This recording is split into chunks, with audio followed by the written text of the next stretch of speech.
What's going on, everybody? Welcome back to Talk Sports with Jake. Hope we're all doing well. So let's jump right in. We got a new segment dropping today, which is called Highway Robbery. Because that is what Heimer Candelario just committed on the Cincinnati Reds. So Heimer Candelario was drafted by the Chicago Cubs a while back. He made his debut briefly with the Cubs in 2017, or technically made it very, very late in the year 2016. Was a top prospect that the Cubs traded to the Detroit Tigers in 2017. It was a pretty big trade. Might have been the Alex Avila and Justin Wilson trade. And he overall never really turned into the top prospect that Detroit wanted him to. He showed flashes in his third not full season, but third true season in Detroit in the pandemic year when he hit 297 with an 872 OPS in the pandemic year.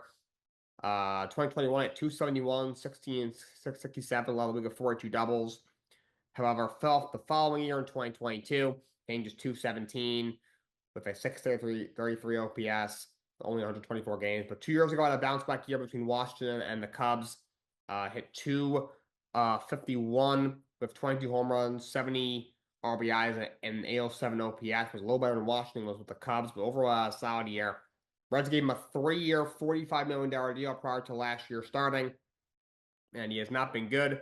Last year, injuries limited him to 112 games, hit just 225, 20 homers, 56 RBIs, had 23 doubles, a 707 OPS, only a 279 on base, and it's been dreadful this year. He started off god-awful, was hitting just 113 through his first 80 at-bats this year, 2 home runs, 10 RBIs, a 410 OPS, and then was hurt for a while, was activated off the injury just to be designated for assignment. He's 31 years old. So he's had a couple of solid years in the past. He's, showing that he can be a solid middle of the order threat. He can play multiple positions. He can play third. He can play first. He can play all over the field. But he has not lived up to the top prospect hype that he had a bunch of years ago in Chicago and Detroit. And he committed highway robbery on the Cincinnati Reds, and they still owe him, I think, half of his $60 million salary this year. They owe him a bunch of money next year, and in the following year, they have to pay him $3 million just to buy out his contract. So, Candelario commits highway robbery on the Cincinnati Reds. And the other new segment I'm introducing is Get Your Bag, King. Daniel Gafford was extended by the Dallas Mavericks. 3 years, $60 million. I like this move. Injuries did limit him to 57 games last year, but had a very good year. Averaged 12 points and 6 assists. Shot 7% from the field. Obviously, he's not attempting any threes, but still, he shot 70% from the field. Shot 68, almost 69% from the line, which isn't great. Has also emerged one of the best rim protectors in the world of basketball. This is a guy who was bouncing around the league for between Chicago and Washington for a while to start his career, and overall actually was a solid player. Like he would average 9, 10, 11 points, 6, 7, 8, 9 rebounds in Washington. He would be a strong rim protector. He would shoot 68, 70% from the field. But he was on such bad teams, never got any attention. And last year, not this past year before, when Dallas was in the finals, he gets traded up at trade deadline, and he really blossomed in 29 games, 21 of them being in the starting lineup for Dallas in 2024. He averaged 11 points and almost 7 rebounds a game. He shot 78% from the field. Overall, that year, 2 years ago, shot 72.5%. That led the NBA. And he has really emerged in this year, even though he missed some time, which he will do from time to time. He still averaged, he had a career high 12 points a game, 12.3 points a game. He averaged 6, almost 7 boards. Yeah, he, shot 70% from the field, and he's emerged as one of the best rim protectors in the entire NBA, and he's a solid inside scorer as well, and a decent rebounder. So Dallas extends him 3 years and $60 million. Get your bag, King.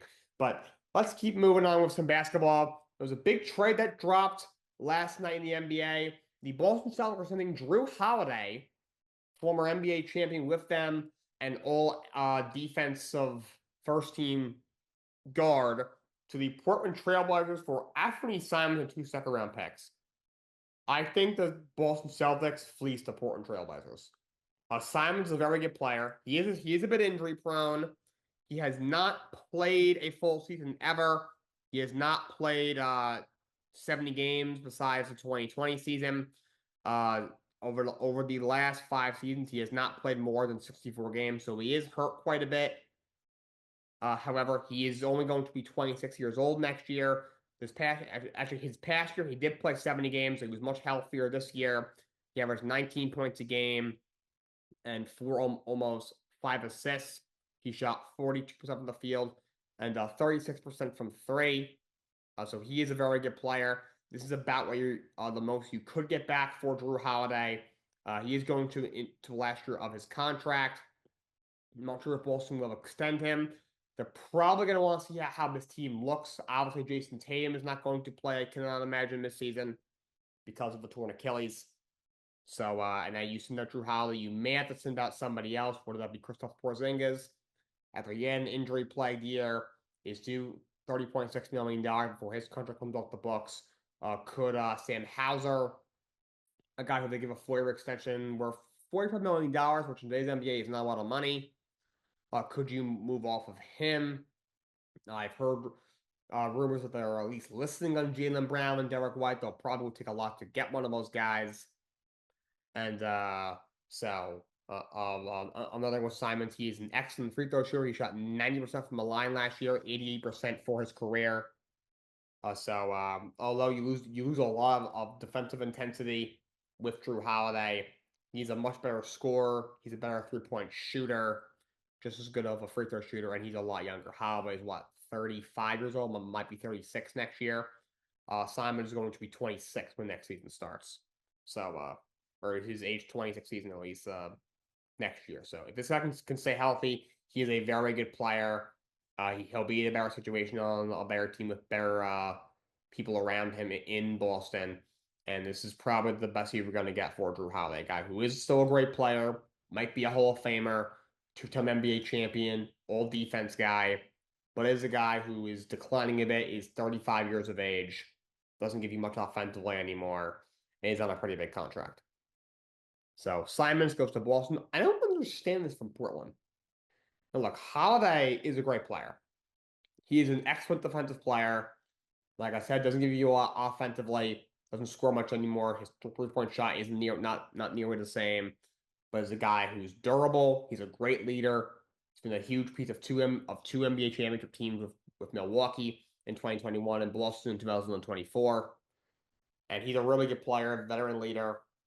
However, you're a young team who has been retooling for a couple of years now. So you trade Damian Lillard 2 years ago to the Milwaukee Bucks, which is weird because they got Jrue Holiday back in that trade, only to flip him a few days later to the Boston Celtics, which by the way, they got back Malcolm Brogdon and Robert Williams and 2 first-round picks. So 2 terrible picks. Malcolm Brogdon's at best an average backup guard, and Robert Williams, who's, again, a solid center to have on your team, but it's never healthy. So robbery again there by the Boston Celtics. So you didn't want him 2 years ago. I get it. At that time he was 33 or 34, and you were trying to rebuild. Now all of a sudden you want him. Also, the problem with Portland is they have a logjam at the point guard spot with Anthony Simons, Scoot Henderson, and Shavon Sharp. And it makes sense why Simons would go. He's in a contract year. Sharp was a top 10 pick only, 3 years ago? Had a really good year last year, averaged 18 points a game. Scoot Henderson was a 3rd pick in the draft 2 years ago. You want to see this out, although he hasn't looked great so far. So I get why you would want to move off of Simons. But first of all, this doesn't fix the logjam at the point guard spot by bringing back another point guard. Second of all, again, for as good as Jrue Holiday is on the defensive end and what he can bring to a team, it doesn't fit what your timeline. By the time you're going to be in your title window, his career's going to be pretty much over. So and 2 second rounds obviously don't mean a whole lot. However, I mean, two early seconds, I'm not sure what the picks are this year, but if they are, and you package that with your first, maybe you move up into the lottery. Maybe you never know. Maybe you send out Kristaps Porzingis or Sam Hauser or something as well. I don't see how this makes a lot of sense for Portland to to take on Jrue Holiday. They should have just like to me, they have a lot of young pieces over there. However, there's no real piece that I'm like, wow, like who's their best big man? Is DeAndre Ayton? Like I like Donovan Clingan a lot, but he's obviously still really young. You also have Robert Williams there, as well as DeAndre Ayton. Ayton to me really isn't that great of a player. Rob Will's always hurt. You look at their wings, like Dunny Alvey is a fine player. Uh, you have a couple of guys like that. Like I liked Tumani Kamara. He's turned into a really good defensive player. His game's really coming along. Sharp's turned into a very good player. Scoot. A lot of people have lost a lot of confidence in him, including myself, and I was very high on him. One of the few people that was very high on him coming out when he was the third pick in the draft 2 years ago. However, still really young. Should probably still be given a chance. But this to me, this doesn't really help Portland by any means. You have the same problems that you still had the roster that you still have had the last 2 years. And like you can't flip them because you can't just basically trade Anthony Simon for practically 2 second-round picks. That would be that's just freaking pathetic. But I think Boston definitely wins this trade, and they acquire Anthony Simons, and the Portland Trailblazers acquire Jrue Holiday from the Boston Celtics. Moving on, we're going to continue my off-season NBA off-season preview series. Only 2 teams left. The first team I'm going to do today is one of those two, the NBA Finals runner-ups, the Indiana Pacers. So obviously, unfortunately, this gets a little more complicated with the injury to Tyrese Halliburton, him tearing his Achilles. Most likely, he's going to miss all of next season. So if you're the Indiana Pacers, the first thing you need to do, I would not panic. There's no reason to panic here. Okay. This is still a very good team, but the first thing you can do is re-sign Miles Turner. He's one of the best stretch fives in the entire NBA. He's been with you since what 2016, the longest tenure in Indiana Pacers. He's been here through everything, been there through everything. Lock him up. Okay, re-sign him to a multi-year contract. That should be priority number one. Do not let him leave. I don't think he does, but just make sure of that. And second of all, only other thing I would do, I would go out and sign just a solid point guard.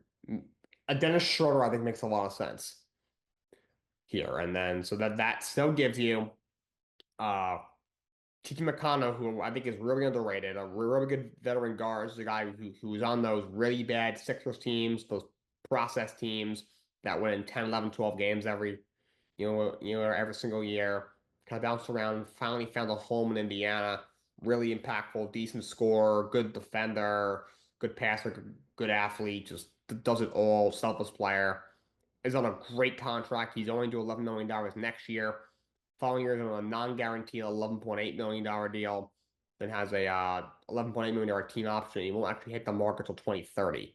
That's one of the best contracts in the entire NBA, if you ask me. I would promote him to the starting point guard role. You sign Dennis Schroeder, who's a very solid number 2 point guard, to play behind him. And you're still keeping all your depth. You still have Obi Toppin. You still have Benedict Mathurin, who's only going to be 23. He's a restricted free agent. I'm sure he will come back. They control his rights. I think he's a guy who could be a really good player in this league. You still have Ben Shepherd, who I think is a guy who could be a real legit sharpshooter in this league. Trace Walker was a high draft pick not too long ago. Aaron Nemhard's only 26 years old. He can only get better. Obviously, Siakam's a great player, so you still have your core intact. Run this back for the most part. Maybe add one more, bench piece because what's the best part of Indiana is their depth. Maintain at depth, and the East is wide open, so you never know. I mean, I can't imagine he'll be back in the finals, but you could still win the round or two next year. Not having Tyrese Halliburton is going to be a massive, massive loss. But now, when he comes back the following season, this is a team. The only guy who's not under contract at that point is going to be Aaron Nesmith. Trace Walker and Ben Shepherd will also be up for contracts. However, the Pacers control their rights. And the only play you might lose this all season is Tony Bradley, who is your number two center. He's going to be your number three center because you're thinking about Isaiah Jackson, who's a really underrated player, really solid backup big in this league. Still really young. You're getting him off the injury. If you can bring him back, which they probably will, because he again they control his rights as a restricted free agent. So if you're Indiana, don't panic. Bring back Miles Turner. Bring back the restricted free agents, Benedict Morpherin, and even Isaiah Jackson. Now bring back, bring this group back. Maybe add one more bench piece, just to kind of cover up as much as you can for the Halliburton injury, and just see it out for a year. See what happens. And the following year, when you get Halliburton back, you can really start working towards getting that elusive NBA championship. For the final segment today, I am going to rank the NFL head coaches that I believe are on the hot seat. To me, there are 7 coaches that are very clearly on the hot seat. If things do not improve in a hurry, they are in great danger of being fired. There's more coaches outside of this list you can make an argument for. Maybe if things go really haywire, they could end up on this list. But these are the 7, I think, going into the season, all under a lot of pressure to perform and to improve. And if they don't do either of those things, could be on their way out and could be out of a job. So I'm gonna rank them 1 through 7. 7 being, I guess like their seats the least hot, the best chance of, coming back, even if things don't go great, and then 1 being the seats the hottest. Number 7 is Jonathan Gannon, the head coach for the Arizona Cardinals. So to me, I don't put a lot of this stuff on him. I think they're being held back by Kyler Murray. If you've watched the show, you know how I feel about Kyler Murray. I think he's extremely overrated. Great athlete. Other than that, I don't really think he's that great of an NFL quarterback. And the roster is still kind of a work in progress. However, he's been there for a couple of years now, and nothing has really happened. I believe this is going to be his 4th year with the Arizona Cardinals. I'm actually going to confirm that right now that it is his 4th year with the Arizona Cardinals. His first, no, this is actually going to be his 3rd season with the Arizona Cardinals, so hence why I put him last on the list. If they go 7-10 again, it might be hard to consider really look yourself in the mirror like, yeah, he deserves to come back. They were 7-10 each of the last 2 years. You're going to head coach. He's under 500 3 straight years. Don't sniff the playoffs. That a lot of times will get a guy fired. They have a quarterback that they drafted number 1 overall. They're paying a lot of money. James Conner is a good player. Year 2 of Marvin Harrison, Trey McBride. You add Josh Sweat at the pass rushing spot. You have Darius Robinson with a year under his belt. I do think that this this front office needs to do a better job of building that roster. I think there are still a lot of holes in this roster. This is a team, they're right. At this point, they gotta get to the playoffs. Kyler is obviously fully healthy. Year 2 of Marvin Harrison. You add Josh Sweat, all the other young pieces you have there have a year or years under their belt. But I'm sorry, I look at this roster. I can't put them in the playoffs right now. So if he does win only 7 red games again, I think it wouldn't be that much of a problem to bring him back. However, I wouldn't be surprised if he was not brought back because again, you're to 500 3 years in a row, right for taking a job. It's a team that's they have not won a playoff game, I think, since they were in the NFC Championship that 1 year. And then gets when they think it's when the year they beat Green Bay in the second round when Jeff Janis caught the Hail Mary from Aaron Rodgers. And then Larry Fitzgerald had that crazy game and that crazy catch in overtime. And they lost in the NFC Championship, I think, bunch of years. That was the last time they won a playoff game. They've only made the playoffs once, and they got obliterated in the first round since they drafted Kyler Murray. And that was 6 years ago. So now they're looking for results at this point. And if they don't get it from Jonathan Gannon, he could be out the door. At 6, I have Zach Taylor. Now I thought about putting him a lot higher, but a couple reasons I didn't put him higher is one. Just some of these head coaches in the NFL. It's like, how did you get the job? It almost seems like. So they're just worse teams on the list. And two, he probably just needs to get to the playoffs, which shouldn't be that hard with the Bengals team. With Chase and Higgins healthy, Joe Burrow's throwing the ball, Chase Brown now fully instructed as the top running back. If their defense gives them even anything whatsoever, if they're even competent, this team should at least be in the playoffs. And because of how good Joe Burrow is in big games, once they get in the playoffs, this is a team that, hypothetically could go on a bit of a Cinderella run, even if they're coming out of the wild card. However, if you miss the playoffs for the third time in 4 years, I don't care what the circumstances, with Joe Burrow in this offense is not for the guy, you're gone. So I don't see how the guy would end up coming back. Again, he took him to a Super Bowl a few years ago, but now you looking back, you're like, he's about a league average coach. Look at the weapons that he's got on his team, and they have missed the playoffs a couple of times the last few years. It's like that. That's just not good enough. He missed the playoffs again, he will be out of a job, I would imagine. Number 5 is Brian Callahan. Now, I don't know if Brian Callahan is a head coach in the NFL. As simple as that. 3 wins last year, obviously the Titans, worse in football. Got the first pick. And their roster isn't great. You're starting a rookie quarterback who you got first overall in Cam Ward, who I think is going to need a bunch of time to really develop in this league. The only really weapon you have in the passing game is Calvin Ridley, who wasn't anything that special.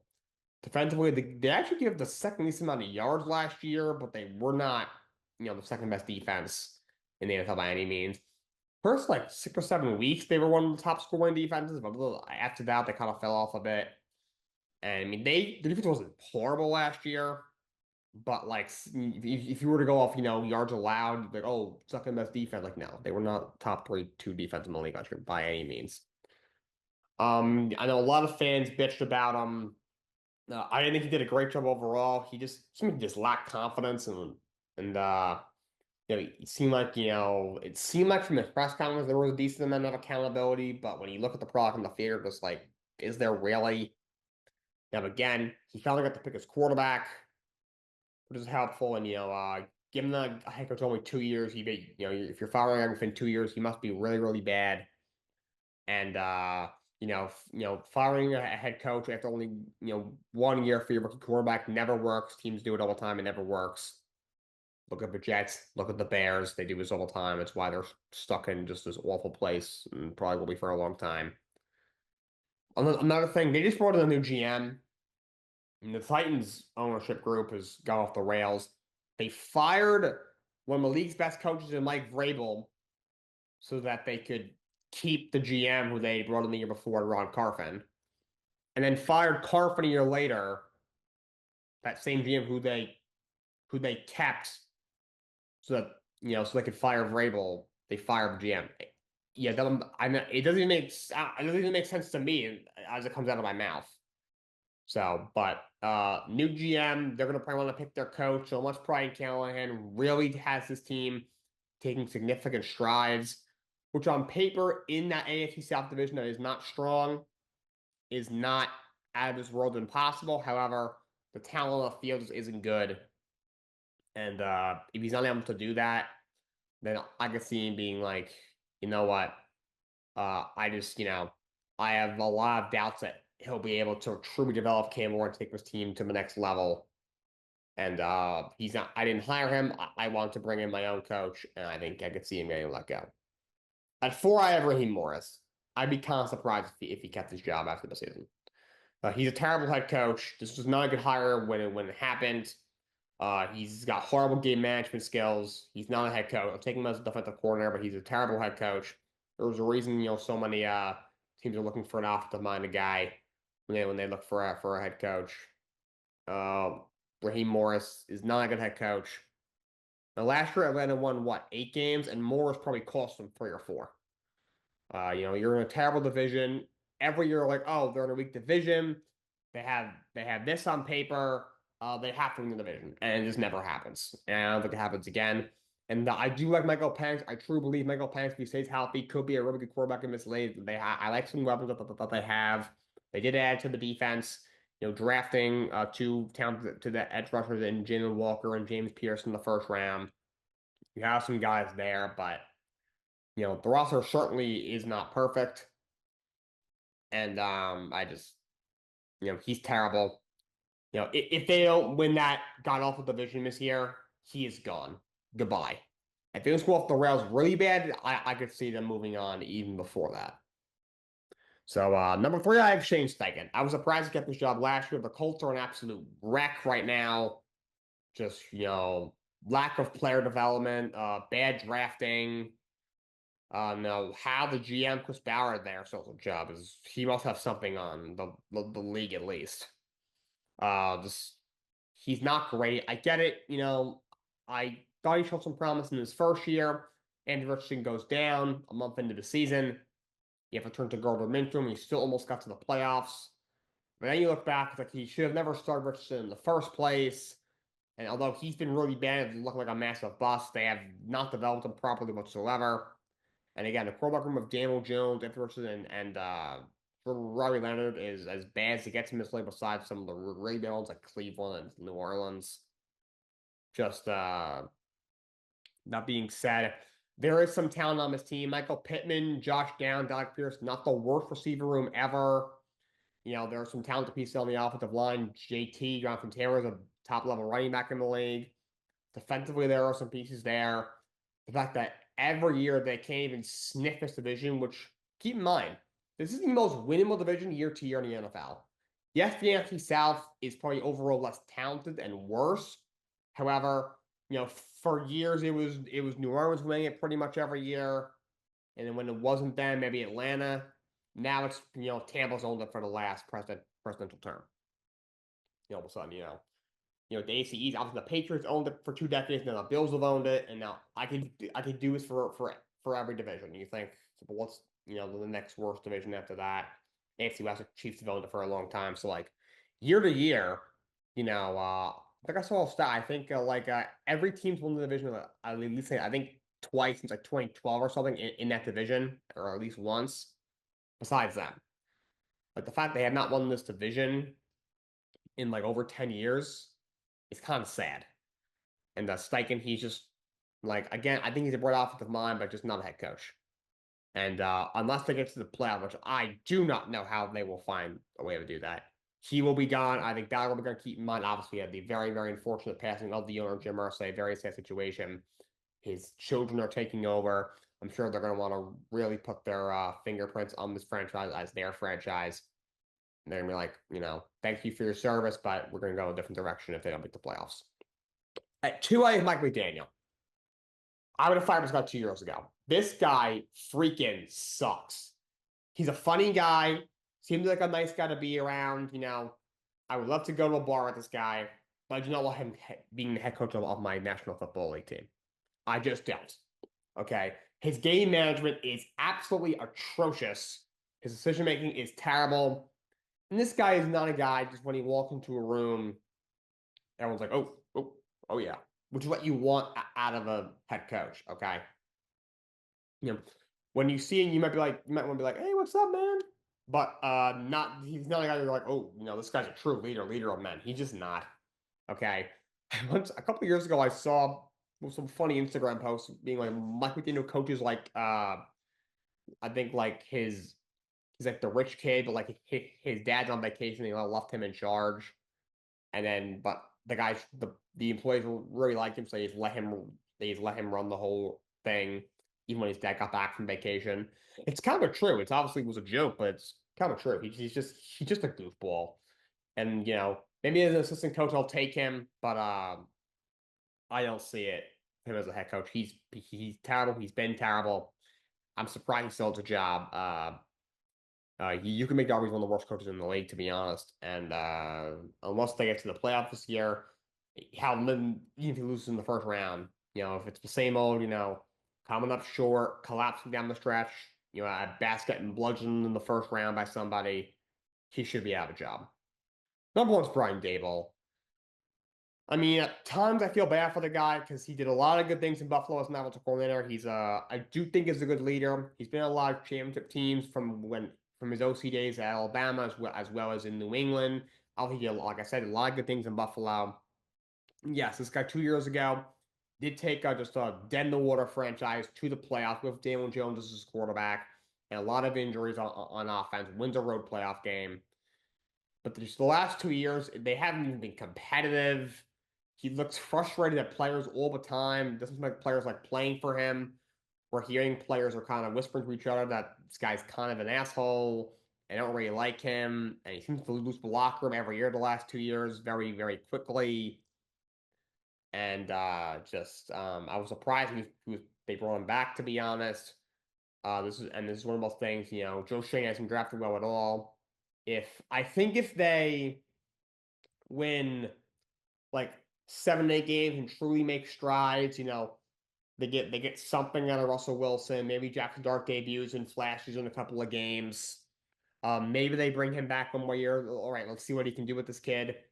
But if it's another 3, 4, 5 1 year, I think he's gone. In fact, he might even make it to the season. He's on thin ice, and if he goes, Joe Shane will most likely and should join him.